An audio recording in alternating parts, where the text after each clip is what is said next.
आइए हम प्रार्थना करें। सर्वशक्तिमान परमेश्वर, आपके वचन के लिए हम धन्यवाद देते हैं। इस समय तेरे पवित्र आत्मा के द्वारा हमसे बातचीत कर, हमको सुनने वाले कान दिया, जो कुछ हम सुनते हैं हमारी ज़िंदगी में अमल करने के लिए मदद कर। ये सब प्रभु यीशु मसीह के नाम से मांगते हैं, आमीन। आज का विषय है कि परमेश्वर की महान कार्य के आरंभ अत्यंत छोटे छोटे कार्य होते हैं। परमेश्वर के महान कार्य के आरंभ अत्यंत छोटे छोटे कार्य होते हैं। जिंदगी में कई चीज़ जो हम देखते हैं कि बहुत ही छोटे छोटे शुरुआत होती है और अंत में जो है वह बहुत ही महान हो जाते हैं। कई स्टार्टअप कंपनीज़ को अगर हम देखते हैं, जब वो शुरू करते हैं शायद एक व्यक्ति या दो व्यक्ति मिलकर कुछ चीज़ को चालू करते हैं, परंतु वो बढ़ते जाता फिर एक बहुत ही महान और मशहूर कंपनी हो जाता है। और ये सिर्फ हमारी समाज में नहीं है, परंतु हमारी मसीह जीवन में ये सत्य है। अगर फ्रेंड्स मिशनरी प्रेयर बैंड की जो आरंभ को देखते हैं, इसका शुरुआत 3 व्यक्तियों से शुरू हुआ। खुदा ने उनकी जीवन में एक बोझ डाला है कि जिन लोगों ने सुसमाचार को नहीं सुना उनको सुसमाचार पहुंचाना है। तो ये 3 लोग मिलकर दुआ करने लगे और उसी के द्वारा जो है FMPB या फ्रेंड्स मिशनरी प्रेयर बैंड शुरू हुआ। और इन दिनों के अंदर भारत के अंदर ये शायद सबसे बड़ा मिशन ऑर्गेनाइजेशन है जो हमारी लोकल मिशनरीज को भेजते हैं। और परमेश्वर की राज्य भी ऐसी था। उसका आरंभ जो है बहुत छोटे छोटे कामों के द्वारा ही हुआ। जब प्रभु यीशु मसीह 12 चेलों को बुलाया और ये जिम्मेवारी उनको सौंपा कि जाओ सुसमाचार सबको सुनाओ। और ज़्यादातर शिष्य जो है वो अनपढ़ थे, कुछ लोग मछुए थे, कुछ चुंगी लेने वाले थे, और किसी ने सोचा नहीं कि सुसमाचार जो है इज़राइल के बाहर जाएगा। परंतु आज हमें मालूम है कि मसीह विश्वास एक अंतर्राष्ट्रीय विश्वास है। कलीसिया जो है एक अंतर्राष्ट्रीय समूह है, इंटरनेशनल कम्युनिटी है। और प्रभु यीशु मसीह अपनी राज्य के बारे में ऐसे ही सिखाया, दृष्टांतों के द्वारा सिखाया। और आज मैं खासतौर से 3 दृष्टांत के ऊपर ध्यान देना चाहता हूं। सबसे पहले दृष्टांत बढ़ते बीज का दृष्टांत, दूसरा राई के दाने का दृष्टांत, और तीसरा जो आखिरी दृष्टांत जो है खमीर का दृष्टांत। ये 3 दृष्टांत के द्वारा प्रभु यीशु मसीह अपनी राज्य के बारे में बताते हैं। 2 दृष्टांत मरकुस की इंजील से मिलता है और एक लूका की इंजील से मिलता है। मरकुस 4:26 से 34 तक पहले पढ़ेंगे।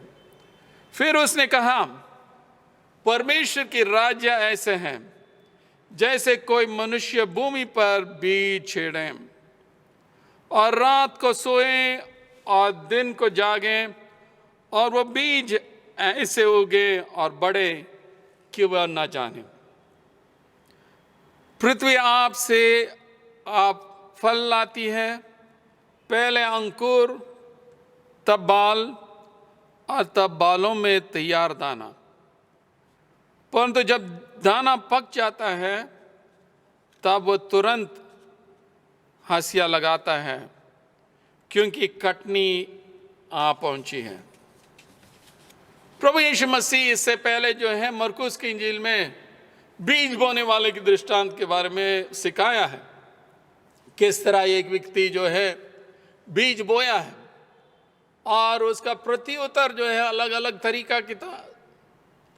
कुछ लोग वो जो भूमि की तरह थे जिसमें जो है कोई जगह नहीं है वो बीज अंदर जाने के लिए।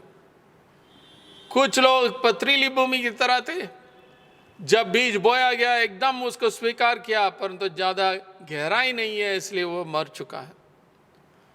कुछ लोग वो बीज जो कांटों के बीच में गिरा है, वैसे ही है जब परमेश्वर की संदेश को स्वीकार किया, परंतु इस संसार की अभिलाषाएं, संसार की तनाव, संसार की इच्छाएं जो है उनको दबा दिया। और कुछ बीज अच्छी जमीन पे गिरा और वो 30 गुना, 60 गुना और 100 गुना फल लाया। आज जो है कि प्रभु यीशु मसीह उनकी राज्य के बारे में सिखाते हैं कि किस तरह परमेश्वर के महान कार्य के आरंभ अत्यंत छोटे छोटे कार्य होते हैं। और बढ़ते बीज का दृष्टांत पहले हम ध्यान देंगे, मरकुस 4:26 से 29 तक।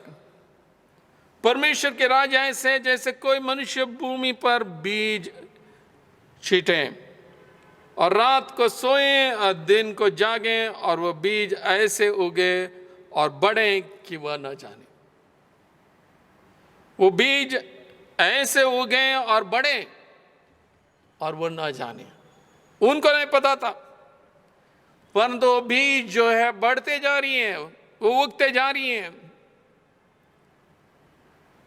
लग रहा है कि इस दृष्टांत में कि जिसने बीज बोया उसने कुछ काम नहीं किया। दिन और रात अगर वो सोता और उठता है फिर भी वो बीज बढ़ती है। सारे किसानों को मालूम है कि अगर वो काम नहीं करता वो अच्छे फसल नहीं मिलता है, परंतु इसका जो मुख्य बिंदु ये है कि जिस तरह वो बीज उगता है, बढ़ता है, वही इसका केंद्रीय बिंदु है। क्योंकि लिखा है, पृथ्वी से आप फल लाती हैं, पहले अंकुर, तब बाल और तब बालों में तैयार दाना, परंतु जब दाना पक जाता है तब वो तुरंत हंसियां लगाता है क्योंकि कटनी आ पहुंची है। अपने आप जो है पहले अंकुर, फिर बाल और बालों से तैयार दाना। तो कटनी जो है कि न्याय की एक प्रतीक है। योएल नबी 3:13 में लिखा है कि कटनी का प्रतीक जो है अंतिम न्याय के बारे में है। मरकुस शायद इसी के द्वारा मैं बता रहा कि परमेश्वर की राज्य जो है उसका समाप्त तब होगा जब प्रभु यीशु मसीह वापस आएंगे। तो पहले दृष्टांत में हम देखते हैं कि किस तरह इस दृष्टांत को समझना है। शायद देखने से लग रहा होगा कि परमेश्वर की राज्य कहीं नहीं जा रहा, परंतु अगर हमें ऐसे लग रहा, हमें मालूम होनी चाहिए कि परमेश्वर के राज्य जो है वो फैलती जा रही है। और प्रभु यीशु मसीह की दूसरा आगमन का एक शर्त जो अभी तक पूरा नहीं हुआ है कि परमेश्वर की जो राज्य के बारे में जो सुसमाचार हैं वो इस दुनिया की अंत तक जाना है। और परमेश्वर की जो वचन है वो सामर्थ वाली वचन है, वो अंदरूनी रूप से काम करता है, कठोर हृदयों को टूटता है और लोगों से बात करता है। यशाया 55:10 और 11 में लिखा है, जिस प्रकार से वर्षा और हिम आकाश से गिरते हैं और वह यूं ही लौट नहीं आते हैं, वरन भूमि पर पड़कर उपज उपजाते हैं, जिससे बोलने वाले को बीज और खाने वाले की रोटी मिलती है, उसी प्रकार से मेरा वचन भी होगा जो मेरे मुंह से निकलता है। वो व्यर्थ ठहरकर मेरे पास ना लौटेगा, परंतु जो मेरी इच्छा है उसे वो पूरा करेगा, और जिस काम के लिए मैंने उसको भेजा है उसे वो सफल करेगा। परमेश्वर की वचन जो है खाली हाथ नहीं आएगा। जैसे वर्षा भूमि को जो है पानी देता है, वैसे ही परमेश्वर की वचन जो है जिस काम के लिए उसको भेजा है उसे वो पूरा करता है। तो परमेश्वर की वचन जो है हमेशा उसका मकसद को पूरा करके आएगा, वो खाली वापस नहीं आता है। इसलिए हम परमेश्वर की समय के लिए इंतजार करना, परमेश्वर अपने कार्य को अपनी मर्जी के अनुसार करता है। कटनी जरूर होगा अंत में, परंतु उस समय तक हम इंतजार करना।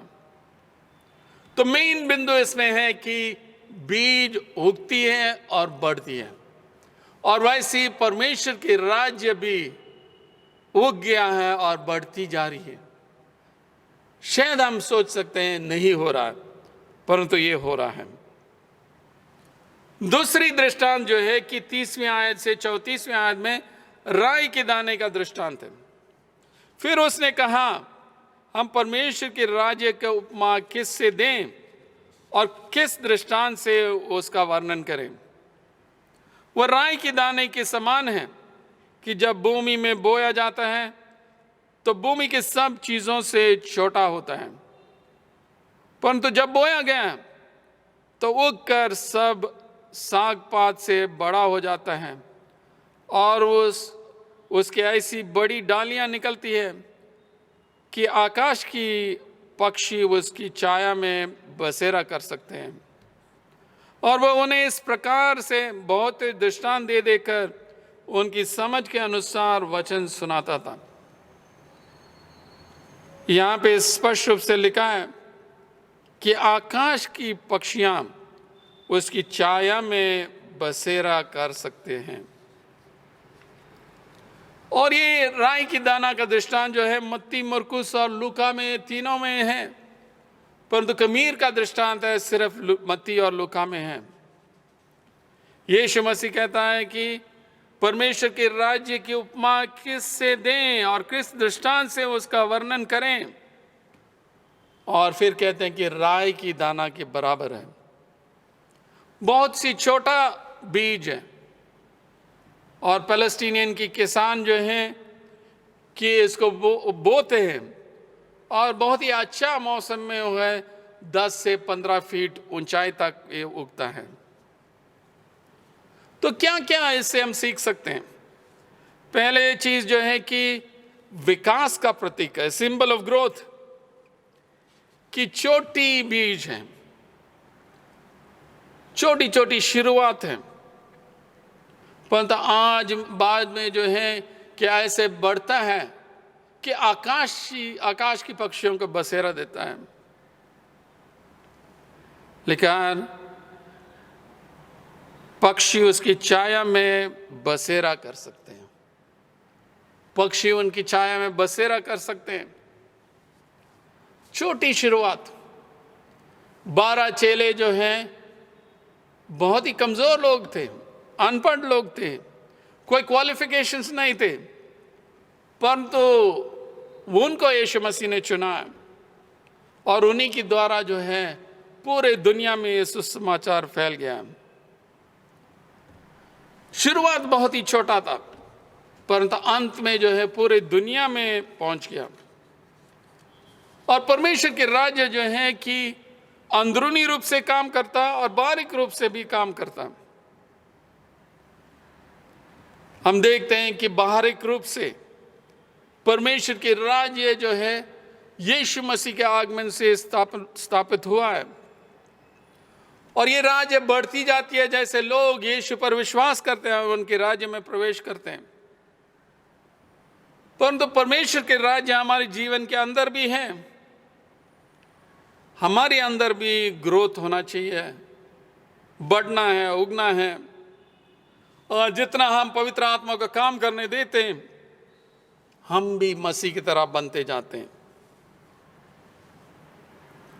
दूसरी चीज हम देखते हैं कि ये राई की दाने की दृष्टांत में वो जो पेड़ है आराम और आश्रय और सुरक्षा के प्रतीक बन जाता है। It becomes a picture of rest and shelter and security. आकाश की पक्षियां उसकी छाया में बसेरा करते हैं कि परमेश्वर के राज्य ऐसी जगह होनी चाहिए जहाँ पे लोगों के लिए आराम मिल सकता है, लोगों के लिए सुरक्षा मिल सकता है, लोगों के लिए एक आश्रय का जगह हो, लोगों के लिए जो है वो बसेरा कर सकते हैं। कि ये नहीं है कि परमेश्वर का राज्य इतना बड़ा हो जाए और घमंड करें, परंतु ये दूसरों को सेवा करें। यीशु मसीह खुद बोला, जो बोझ से दबे हुए हैं वो मेरे पास आए, मैं उनके लिए विश्राम दूंगा। तो परमेश्वर के राज्य ऐसे जगह होनी चाहिए जहां हम दूसरे लोगों के लिए विश्राम देंगे, आराम देंगे, जहां वो आके बैठ सकते हैं। कई बार हम सोचते हैं कि परमेश्वर राज्य जो है सिर्फ हमारे लिए, हमारी दोस्तों के लिए, हम अपनी अपनी छोटी छोटी झुंड बना देते हैं और किसी और को अंदर आने नहीं देते। परंतु परमेश्वर के राज्य में सभी को स्वागत है। जो भी जाति है, जो भी धर्म है, जो भी क्लास है, जो भी धर्म, मर्द और औरत जो भी हो, सभी को स्वागत है। एक और दृष्टांत में, जेवनार की दृष्टांत में हम देखते हैं, जिनको निमंत्रण दिया उन्होंने स्वागत नहीं किया, इसलिए सारी सड़कों से सभी लोगों को बुलाया गया है। तो परमेश्वर के राज्य सबों के लिए, जो बोझ से दबे हैं उनको आराम मिलने के लिए है। तो परमेश्वर की राज्य जो है दोनों अंदरूनी रूप से, रूहानी रूप से होता है और बाहरी रूप से और शारीरिक रूप से होता है। तो हम उस राजा को मानना है और उनके राज्य में प्रवेश करना है। दूसरा जो है, हम बढ़ना है, विश्वास में बढ़ना है, व्यक्तिगत रूप से और सामाजिक रूप में। और इसलिए बढ़ना ताकि हम अपने आप को दूसरों की सेवा के लिए दे सकते हैं। सेंट फ्रांसिस ऑफ असिसी ने बोला कि मुझे अपनी शांति का एक चैनल बनाओ, जहां नफरत है मुझे अपना प्यार लाने दो। Make me a channel of your peace, where there is hatred let me bring your love। तो ये चुनौती है कि हम परमेश्वर के ज्ञान में बढ़ना है, परमेश्वर के प्रेम में बढ़ना है, ताकि हम दूसरों को सेवा कर सकते हैं। हमारी शुरुआत और हमारी समाज की शुरुआत बहुत ही छोटा होगा, परंतु हम ऐसे होना चाहिए जहां पे दूसरे लोग आराम पा सकते हैं। तीसरा दृष्टांत जो है लूका 13:20 और 21 से लिया गया, खमीर का दृष्टांत है। उसने फिर कहा, मैं परमेश्वर के राज्य की उपमा किससे दूं? वो खमीर के समान है जिसको किसी स्त्री ने लेकर 3 पसेरी आटे में मिलाया और होते होते सब आटा खमीर हो गया। पहले जो है एक मर्द, एक किसान की नमूना दिया जो बीज बोने वाला है। अब एक औरत का नमूना दे रहे हैं। एक स्त्री जो है 3 पसीरे आटे में जो है खमीर को मिलाया और होते होते वो आटा खमीर हो गया। और परमेश्वर के राज्य में इसी के द्वारा यीशु मसीह दिखा रहे हैं कि मर्द और जो नारी जो है दोनों बराबर हैं। तो क्या क्या हम सीख सकते हैं इस दृष्टांत से? सबसे पहले जो है उसका परगम्य गुणवत्ता है, परमिएटिंग क्वालिटी। जिस तरह वो फैलती है, थोड़ी सी खमीर डालना पड़ता है परंतु वो पूरे आटा में फैल जाता है। रोटी के लिए करीब 2% जो पूरा वजन का वो डालते हैं। और खमीर जो है वो ऐसे एजेंसी है जो अंदरूनी परिवर्तन लाता है, धीरे धीरे फैलती है और सब चीज को बदल देती है। खमीर जो है बाइबल में आमतौर से जो अशुद्ध चीज है या बुराई है उसको प्रतीक था, परंतु यहां पे बढ़ने का, उगने का प्रतीक है। किस तरह जो है परमेश्वर की राज्य फैलती है पवित्र आत्मा के अंदरूनी काम के द्वारा। तो क्या परमेश्वर की राज्य हमारे अंदर काम करता है, हमारी समाज में काम करता है, हमारी कलीसिया में काम कर रहा है? क्या हमारी कलीसिया जो है परिवर्तन ला रही है, नहीं ला रही है?